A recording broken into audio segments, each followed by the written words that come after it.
This is Jet with Pop Austin Media, and I got my guy Era Wadi in the building. What up, what up, what up? How's life, my guy? Dude, great. Going pretty good as far as life in general. You know, it could be better, but we're doing good. How about you? Oh man, I'm here talking to you, man. Exactly. I like your energy. I like your vibes, man. And I like what you're doing out I here. appreciate you, man. So yeah, we're gonna get into it. Let's start from the beginning. Though, where are you originally from? I was born in San Antonio, Texas. Okay. Until I was like 18, 19, we moved to Austin. So it's been like a couple of years here, really working through. I came from there, came here on the wave of like, this is the place to come for music, kind of closest. But yeah, a few years here now, really doing our thing and trying to, make something with hip hop happen in Austin. So music is what you made the jump to Austin. We did, and then I worked at like an internet startup for a minute, you know what I mean, doing that thing, because I guess you figure that music seems unattainable, and then we can cuss, right? No, you go let it fly. And I was like, fuck that, after a certain amount of time, because of just how like the corporate grind is, you know what I mean? We did that nonsense, trying to live that kind of life. I was like, man, fuck all this. More and more people are dropping like flies from everywhere. It's like the year of the Great Resignation last year, wasn't it? I think that's what they called it. So it's still happening too. People getting better jobs, leave your job to get more money. That's how it works now. But we just started making music. I started making music during that, and we had success pretty early on. So it was kind of like, yeah, let's go push for this now. And that's kind of been the last 3 or 4 years here, maybe 3 years now. So how so you said 18 when you were out here, right? Yeah. So how old were you when you like got into music though? What got you into that? Oh, the very beginning, man, like from birth. My dad is old, dude. He's like 65 now. So when I was young, he gave me his record collection, like Motown and like so soul he knows records. like all yes, the eras man. Like of you the guys have great Michael eras. Jackson here. Like I remember listening to Thriller. Like Oh as man, early it as always possibly goes could. back to Mike. Yeah, almost off every the wall, song. all of them, man. And I remember I was the kid with the hat on in front of a mirror, like trying to do the dances. Who like, wasn't? That was me. There was a Exactly. lot of people, even that couldn't dance, they were still doing it. I did it. Yes, and my mom would put on the Jackson 5, and we would each like sing part. We would do that. Rockin' the tree, the whole thing. So for me, that was like the earliest influence in music for me. And then growing up, like I can't sing that well. If I could sing, dude, I would try as hard as I possibly could to be Marvin Gaye. I'd be trying to write like generational art. Singing everything, walking in dude, places like I am, dude, just I would singing. love it if I could, but I don't have the pipes for it. So, and then I remember listening to hip hop. Like the first hip hop song is "Rapper's Delight." That's what my mom put on. Oh, okay. Right? So the very first hip hop one. song, literally. Yeah. But that's like the very first one, because like I guess that's the easiest one to digest as a kid. It's very, it's kind of like nursery rhyme vibes to it. Mm-hmm. And then I remember hearing Nas, "I Know I Can," right? I know I can, or I can be what I want to be. And that was an anthem that played in my head for a long time. And then in my teen years, I found Lupe Fiasco, and I remember listening to Food and Liquor and the Cool. Food Liquor Part 2 and all that. Yeah. And that was a huge influence for me. And then we started, like most kids do, freestyling in the lunchroom on, cafeteria table, somebody making a beat. And that's where it kind of started, because you get the attention of girls and other people and that kind of stuff. And I realized I was pretty fucking good at it, man. So then I think that's kind of how a lot of people find what their thing is. You get that feeling of recognition for it, and you're like, oh, this makes me feel good. And that's kind of like the purest way to pick up on some shit on a passion, and that's what it was for me. It was just like, this feels supernatural, not ghost or anything, but it feels extremely. No, yeah, like I get you. Yeah. like a natural thing for me to progress to. You could probably use that as a bar though, Dude, like flip it one day. I Look. drop it all the time. Well, it's supernatural. That's funny. But yeah, cool. And I can definitely tell the different like you have a lot of different influences in your music. Like you can tell like the different, even like eras. You can kind of tell, like I can hear a little bit of this, I appreciate that. hear a little bit of that. Yeah. I could be wrong, but that's what I take from No, it. dude, I'm definitely like as far as like the main hip hop that I would go back to is, it's usually older stuff, man. It's gonna be like the 90s, and then mid 2000s, early 2000s, and then maybe like some of the 10s. That's stuff that like I look at as like a huge influence for me. But then a lot of the beat selection that I go for is stuff that I feel like is coming up on the wave. So for me, it's kind of a mix of what I know, but then still making it in a way that anybody could listen to it. That's what I try to do. No, yeah, and I can tell So that. I music really is like approachable that. for like a 16-year-old or a 35-year-old or a 45-year-old old head who's like, damn, the bars are there. And that's kind of They are what there. I like your bars, bro. You be Appreciate spitting. man. I appreciate you, man. That's what we're trying to do. Do you remember your first studio session and your first show? My first studio session? Yeah, dude. Well, like very, very first one. is like when you're 14 and you have like a Bose plug-in, you're on a Rockstar microphone trying to spit some stuff. Right? Yeah, you gotta make it. You gotta make it work, dude. Whatever we could do to make something. And then the first show I ever did, we did talent shows in high school and stuff, but the first show I ever did, we were at probably Scratch House here because we weren't really performing until we already had moved to Austin. I think there's Spider House Ballroom back in the day, if you remember that. Mm-hmm. Scratch House here, that closed down now. And then, as far as everything like, be close. Yeah, just be like on to the next. Not everything, but there be some staples like God. Yeah, man. There's a huge hole in the market. If anybody wants to open up a venue that caters to like the hip hop community and like does it the right way and puts on solid events, I feel like there's a huge vacuum and a hole in the market here in Austin because those places have shut down. And there's people that's putting those together, like Jay Soulja, what he's doing. They're really trying to do stuff to fill that gap, but there's still space. I feel like there's always been space, but because of COVID and all that stuff, now there's even more than there was before for like people to pop up a venue to cater to like the community because for me, it's like the most popular. Well, for everybody, it's the most popular genre in the world. It seems a little imbalanced in town as far as like what you're hearing. So that's what. Well, for us, shows they're coming a lot more and a lot more frequently for us. But it would be nice if there was like a solid home base for people in the city. No, yeah. Those seem to go by the wayside real fast. No, yeah, I feel you on that one. Yeah, for sure. So, talk about your real quick, Era Wadi. That's your real name? No. Okay, Joe, Wadi. Wadi. So where do you get the dude, it's like? so dumb. It's so dumb. I don't care. It don't matter. It's cool. I'll tell you. Those are the best sometimes. Yeah, it's in high school, right? We were all big fans of Odd Future, right? So they had Wolfgang. Odd Future Wolfgang killed them all. Mm-hmm. We're all like ignorant little kids. So let's do Dolphin Gang. That's really what it was. I wish it was cooler. So we all picked different like whatever the biological name is for a dolphin, and one of them is a river dolphin in India called the Era Wadi dolphin, right? It's spelled IRRAWADY or something like that. And so whenever I started making music, I was like, let's find a rap name. And we tried, dude, all the other ones. But none of them ever fit as well as that one did. So we kind of broke it into two, changed the spelling, made it like a little bit catchier. Flipped it to, exactly. And then that's where it came from, man. And awesome. I like that. Yeah, dude. It's random, but completely off the wall. Rock with it. Yeah. Hey, look, there you go. Talk about your promo stuff. I like what you do there. Like how you did with the Wadi Report. I saw you did a thing with that. Dude.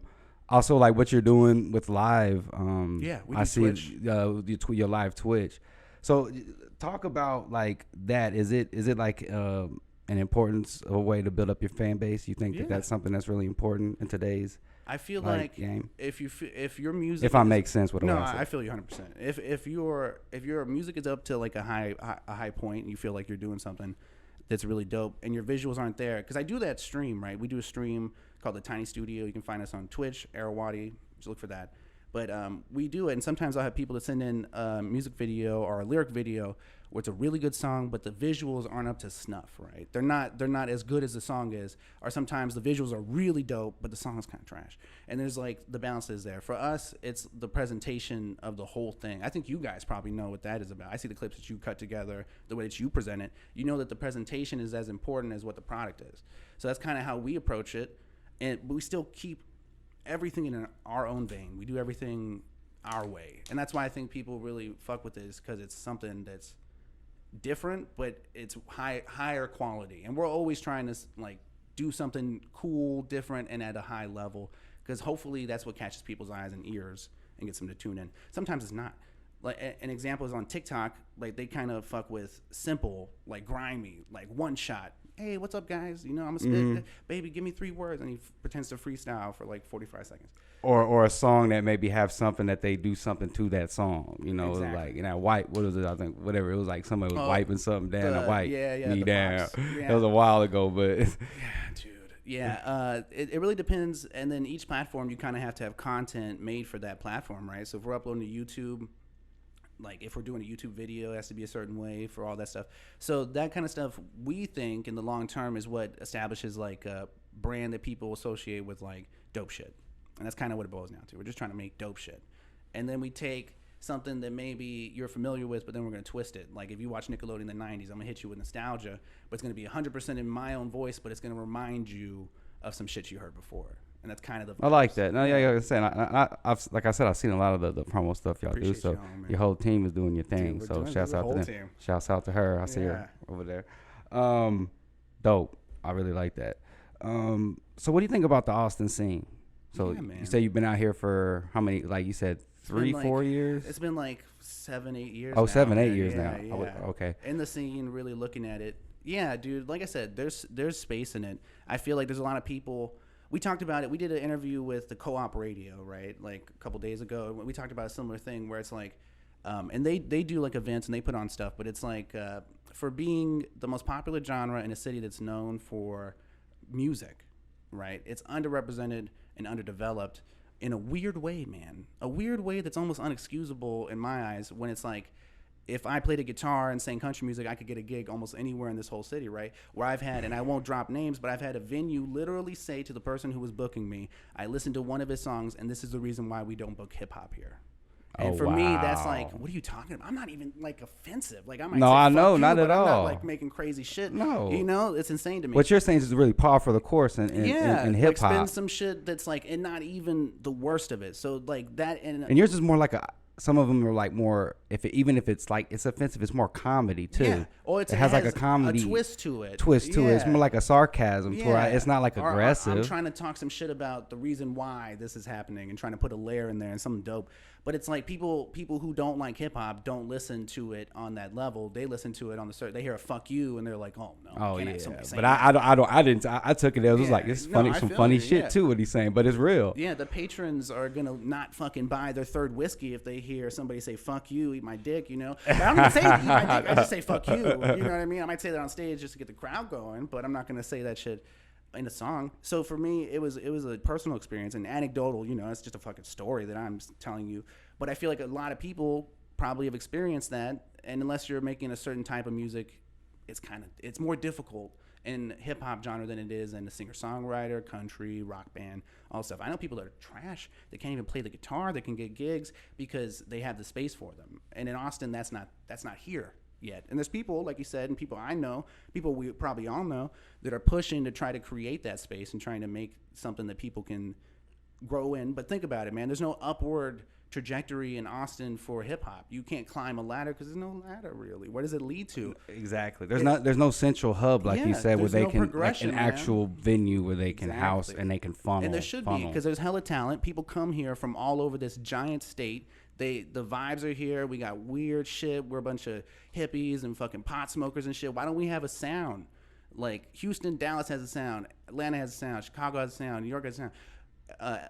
LA has a sound. We have all these even pockets of sound. North Carolina has a sound. You know, Memphis has a sound. Why don't we have one? Because it's not supported. There's no infrastructure for us to develop anything that's really good ass art, bro. So what do? We imitate or we leave and go get picked up somewhere else. It's like a team that won't invest in their player. You're not signing your best players. You're letting them walk into free agencies so they dip, right? You get a good draft pick. Who do you choose? Someone who doesn't have the long-term, strength to carry it. Like, we don't have a franchise star either. We don't have, like, a single entity coming out of Austin. We have some people.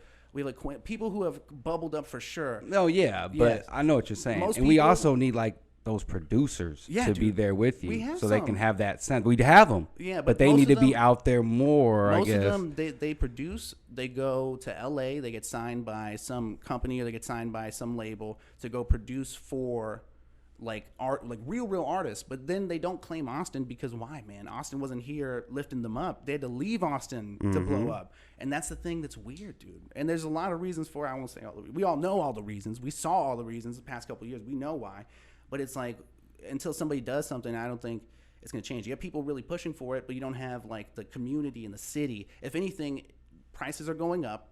It's getting more gentrified, so it's probably going to be less of it, honestly. Oh, yeah, the South looks way different. Yeah, it's starting to look real different. Man, yeah, that's interesting. I like that take. Talk about Underemployed. Yeah.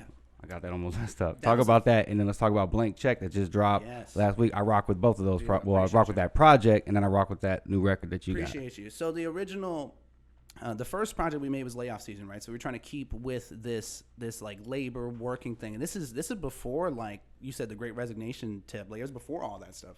So we were just doing it because I had left the startup job, tried to make music, didn't really like put my dick. I didn't really put my shit in it. You know what I mean? Yeah. So it wasn't as good as it should have been. I got a job as like the director of customer service at a startup. I had no idea what I was doing. Bullshitting through the interview, got the job, right? And I got fired from that job, man. Oh, man. And so there was the layoff season. I got the pink slip. That's the first project. Underemployed is like, I don't have a job. I'm trying to make this music thing happen. My music's dope, but no one's fucking listening. You know what I mean? That was where it was. So it was this underemployed. Like, I have a job, but I'm not making what I should make.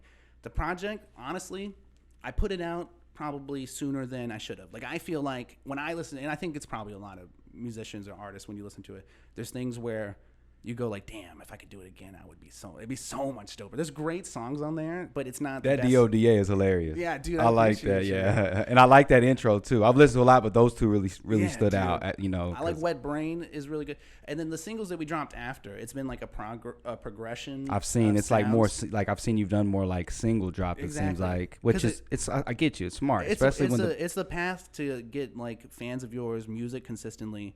This year we're doing like, we were gonna do a song every month. Now we've cranked that up. We're planning on doing more. I'll just say for now, we haven't announced anything yet. So okay, we're planning on doing a lot more than that.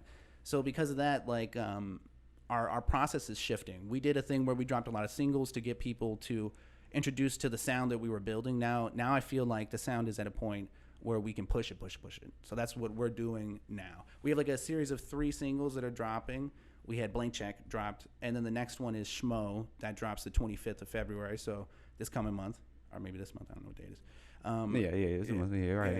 Yeah. And then the last one, I don't know if we've named it yet. Oh, sorry. Yeah, I'm tripping. 5150, that one comes out in March. Like, get it right, 5150. Yeah. I like that. And all 3 of those are kind of connected and telling a story. With what we're going to do going forward, it's going to be a similar thing, where it's like a vibe of connected songs, whether it be like an EP album or single drop. We're not sure quite yet, but it's gonna be dope. So that's like what we're doing with Blank Check, the most recent one. That one, it's just like establishing a weird sound. The whole thing is about like, I like the sound, though, dude, because it hits different pockets and it works it right. So I like that. That's it does. I love doing that shit. Keep your ear from falling asleep. For sure. Keep the attention span going. Exactly, man. Because I'm an ADD kid myself, dude. So if your song has a bunch of switches, I think everybody is now due to the phone probably. Yeah, the phones made everybody that. It just Netflix it is what it is. Series. Maybe some people have it more than others, but everybody has a form of it now. It's probably true. And if you don't, it's because you don't look at your phone all the time. Exactly. But for us, it's telling the story. Like those three tracks are like the story of someone like losing their mental, like really slipping. And that's kind of how we structured the way that it's going to fold out. And then going forward, that's kind of something, like you mentioned, like the promo that we do, the narrative story we're trying to tell with like all the songs that are coming out is like that higher level elevation shit. You know what I mean? Trying to hit some shit that all these fit together. You can hear it, you can see it. And I'm telling you and showing you that all these are like a story is kind of what we're doing. But not trying to be too obvious with it. Some people get super obvious and they're like telling you instead of showing you. Yeah. And that's what we're trying to find that that middle ground. Yeah. You don't cool, want to be too hidden, but you don't want to be too show. I don't want it's to like stand that. on a soapbox and preach at you. Exactly. But I want you to listen. Oh, and I'm listening. Yeah, so you're doing your job, bro. Where can we find you on the socials and on the DSPs and all that? Yeah, we're on Era Wadi. You can Google that. It's 2 words, ERAWADI. Pretty sure I'm the only one, so I think it'll come up. But on everything else, on Instagram, it's The Real Era Wadi. On Twitch, it's Era Wadi, 1 word, ERAWADI. What we do is we take beats and music from people. I freestyle over the beats for like 2 hours. We listen to your music, watch your music videos, kind of tell you what we think about like the project and what we're seeing. And then, yeah, man, it's really growing. At the clip we're growing, it is one of the faster growing like music streams on Twitch. I've noticed. You're doing your thing. You're getting some good views on there, man. It's so tight. Keep it up. It's tight. That means that, like I said, you're doing stuff to make people care on top of your music. And then when they hear your music, that's when it just gets way doper, The community that's building there is what I think a lot of people need to do as artists, too, is you got to find a way to build like that pocket of fans, and then they do the job of growing it with you. Exactly, because they're gonna tell people, and then check out my homie. Hey, you make beats, come to the stream. That's what's happening. It's cool. It multiplies. It multiplies. Like it starts and it just starts going. You just got to keep their attention. Then it gets to the hard part. You got to start innovating and innovating more. That's the fun part, man. That's the fun part. Fun and hard. Exactly. Yeah, let's see what works. Yeah, exactly. We doing this live, y'all. I fuck with that. Hey, man. No, dude, so dope. We got you some merch, and we got her something in there too. Look at this beautiful, dude. That's so cool. I don't even know. So that explains the dolphin then right there, right? Exactly. So that's like the logo, exactly. Got you. Trying to do, we're going to do merch with this. We're going to do beanies with this, something like this. I like it. Yeah, because we can put all kinds of shit on it. We can put a little blunt in his mouth. We can put exactly. We can do all kinds of shit. 420, Christmas, all that. We got all the holidays covered. Well, man, it was great having you by. Yes, I like what you're doing. Keep the positive energy. Keep the great vibes you got. Funny dude. Just keep being creative. This is Jet. I'm going to pop out some media, and I'm signing out. Later, y'all. Era Wadi. Yeah.